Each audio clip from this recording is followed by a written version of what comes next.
Ronaldo বিশ্বের সর্বপ্রথম player যে কিনা মিলিয়ন টপকে বিলিয়নের ঘরে পা রেখেছে। ফুটবলের ইতিহাসে এখন পর্যন্ত বিলিয়নের ঘরে কেউ পা রাখতে পারেনি, যা কিনা রোনালদো করে দেখালো।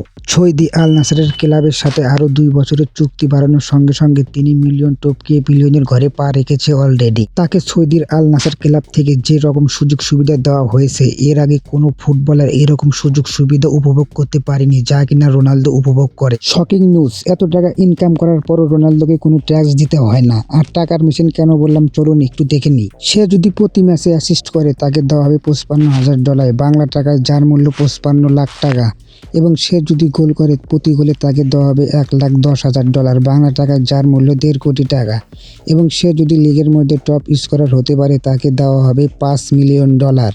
এবং তার লিগ যদি প্রো চ্যাম্পিয়ন হয় তাকে দেওয়া হবে $11 মিলিয়ন। টাকার এক জলযন্ত্র, এক মেশিন, প্রত্যেকটা পদে পদে শুধু টাকা। এবং লিগের 15%ও কিন্তু তার নামে করে দেওয়া হয়েছে, এবং 15%-এর টাকাও কিন্তু তার পকেটে ঢোকে। এবং তাকে বার্ষিক বেতন দেওয়া হয় 2,900 কোটি রুপি। এই চ্যানেলটিতে আপনি নতুন হয়ে থাকলে চ্যানেলটি অবশ্যই সাবস্ক্রাইব করে আমাদের পাশেই থাকবেন নিত্য নতুন ভিডিও এবং আপডেট পেতে। সবাইকে ধন্যবাদ।